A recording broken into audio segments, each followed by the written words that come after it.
Good evening, ladies and gentlemen. Thank you very much for joining us. I've got a very special lineup of speakers here with us this evening. So before we get started, may I request the Minister for Human Resource Development, Mr. Prakash Javadekar, to please address the audience, and then we'll get started with the Q&A, sir.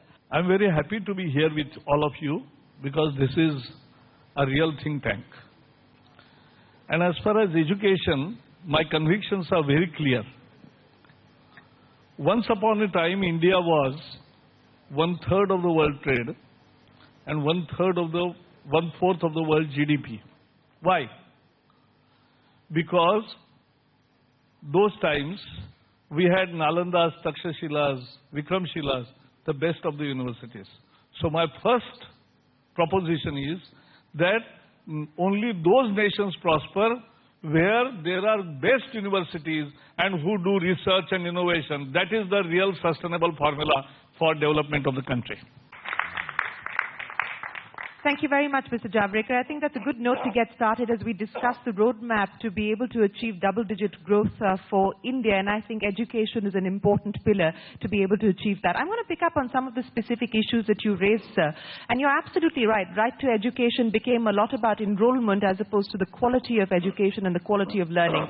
What are you going to do? If you can give us specifics, how do you improve the outcome? How do you improve the quality of education? If you can give us specifics, sir. Yeah. Learning outcome from first standard to 8th standards in maths, in languages, in social science, in all other subjects, we have made a subject-wise definite benchmarks which he must achieve. And we are going to give those learning outcomes for each standard to their parents also. So parents know, teachers, we are giving full handbook how to teach and how to achieve these learning outcomes. And every school there will be learning outcomes. And surgery we are doing. I have already asked for affidavits from all D.Ed. B.Ed. colleges. There are shops, teaching shops have opened in last 10 years. So I have got 8,500 affidavits, but still 3,000 have not come. Now elections are over. I am issuing tomorrow notices to all those institutes who are now submitted. Okay. And take it from me, half of them who will not comply in next 10 days will be closed. They will be shut down, you're saying? Yeah. Okay. Kiran Mazumdar-Shaw, if I could get you to come in on this, because I know that you're doing work at IIM Bangalore and you've been fighting for autonomy of higher educational institutions in the country. Given what we are hearing from the government at this point in time, what is the need of the hour? I mean, the minister spoke about the NCERT rejigging the curriculum every 2 years. The NITI Aayog is working on bringing in reforms in the education sector. They hope to move those bills in Parliament. What needs to be done from the private sector's point of view to create a relevant educational framework in this country? See, first and foremost, Shireen, I believe that whenever we are trying to go about transforming any sector, I think there needs to be a total alignment between policy, regulation and the stakeholders in a mission mode. I think what the minister talked about is that there is a mission. We need to achieve these objectives of that mission. And if everyone is aligned, you can actually do a lot, which is what he's talking about. So is there alignment today, or it's largely misaligned? No, right now I think we are working in silos. I think policymakers to a certain extent work in silos, regulators work in silos, and the stakeholders who are really the students, the teachers, and the people who administrate schools and colleges are also working in silos. Every time around the budget, there's the expectation of what more the government will actually do to try and facilitate R&D by way of tax incentives. But the time has come now to look beyond tax sops every budget to really foster and nurture a culture of innovation and R&D. What do you believe needs to be done? No, I think the time has come when Indian business has to move beyond SOPs. Think about it as a necessity, as a requirement for remaining in business. I think one of the biggest issues about business is stop depending on getting tax breaks. Think about the next big dream and how you're going to execute it. And there is a whole new world. I mean, India has moved dramatically on the digital path. We're moving in the area of artificial intelligence. We're moving significantly in education. besides physical, into the whole area of MOOCs and everything else which is happening. But what gets in the way of us being able to dream big, to take the innovation agenda forward? What's holding back business from doing that? I mean, let's forget the sob story. I think Indian business or the sob story. Indian business has been used to a particular style, okay? And it's like cricket. When you want to change technique, it takes time. But I think Indian cricket has also changed, so does Indian business need. You know, I'm going to do a cross-bat. I think time has come for us to move to getting animal spirits back. Yeah. Okay? India has been in a zone where it is playing proper textbook cricket. Time is now to score the runs. And let's get the animal spirit back. How do you get the animal spirits back? And it's about firing imagination. We are in an amazing situation with enormous macroeconomic stability. Yeah. And now enormous political stability. The mix is perfect. We just need, sir, from you and all your colleagues in the government, some clear signals. We want the animal spirits back. What clear signals? Clear signals, Mr. Kotak? We want private sector to really go out there and create the jobs, because jobs will happen in the private sector. Yes.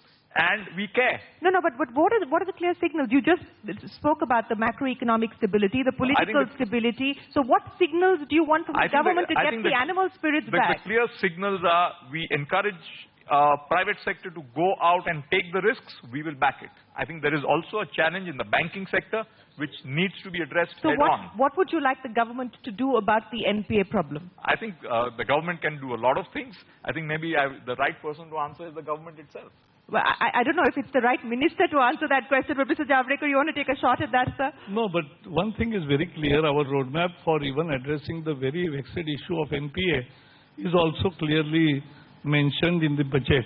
Now we have a perfect lineup for... our institutes are not collapsing, but they will be funding more. But industry needs also to pick up, and there has to be a problem-solving mechanism where things have stuck up. So genuinely. You give me a cricket analogy.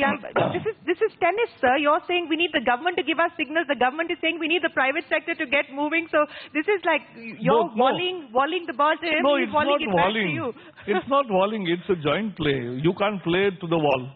No, but Mr. Kotak, seriously, I mean, what will it take? There is an issue, and I'll come to Henry in just a second. There is an issue of broken private sector balance sheets, which the government has little capacity at this point in time to try and address. We don't know what they will finally decide to do as far as NPAs are concerned. But what specific signals do you want? I think the time has come, if that some of the players in the team who used to perform at one point of time from the private sector you need to have a new set of players. Let's get a new set of players and make sure that we grow.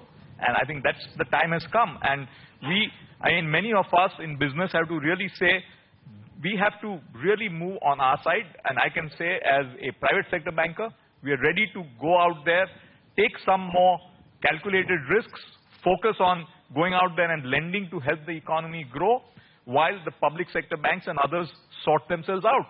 I mean, that's what we can do. And I would request people in business to go out there and take risks rather than worry what will happen behind the back. Would that risk also mean looking at other banks? You must come out of the comfort zone which was there for some people in license quota Raj. The license Raj has been over long ago, sir. But Mr. Kotak, will the risk that you just spoke about also take into consideration acquisition and mergers of banks with yourself, sir? Shirian, I can't talk about rumors and speculation. All that I can say is the time has come for us to move forward and be bold. Okay. Okay, and there will be challenges in sectors. I mean, you're seeing telecom sector going through its challenges and moving forward. I mean, that's what we need across the board, and make things happen. And I'm sure it's happening in pharmaceuticals, it's happening in various sectors. We have to change India for the better. Mr. Kotak, I'll get you to respond to the issue on capital market reforms. I mean, this is a great period and a great time as far as the Indian stock markets are concerned. We've seen a flush of liquidity. Foreign flows continue to look very, very strong. The next phase now, as far as the Indian capital market reform stage is concerned, what would you advocate? I think India is actually made a lot of progress on capital market reforms. And we just need to make sure that we stay the course and focus on ensuring that the minority shareholders continue to get enough protection. And frankly, I would love to see the M&A market in India develop further.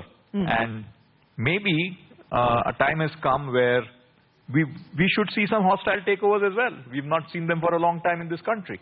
And are you sending us signals? No, I'm not sending any signals. In my view, a true development of a capital market is when there are people who are out there and who are ready to do hostile takeovers of entrenched Indian groups. And I don't see that yet. So if we reach there, that's the true development of a vibrant, open, and a fair capital market. And that is a journey which will be a test, if and when it happens, to see the true development of markets. And Shireen, just taking on from this, I just want to change the context a bit. The global context and the Indian opportunity. The global context today is protectionism, anti-globalization, anti-migration, populism. India has, over the last 20 years, been one of the biggest beneficiaries of globalization. We would not have seen the development of the IT services industry in India, the development of the pharma industry in India. All that has happened because India embraced opportunity coming out of globalization as global markets and global scenario was such which kept it open. India has now reached a stage where it is beginning to count on the world stage. India's time is now to prove that we believe in free markets, we believe in anti-protectionism, we will think more global both in terms of migration and investment, and that is also a key part of capital markets, free markets, and really embrace all the stuff which has helped India reach where it is. And in that context, I am a deep believer that if India wants to distribute the cake better, it has to focus on both growth and distribution at the same time. And for that, free, fair, open markets, borders, and opportunity for all is what I think is the future.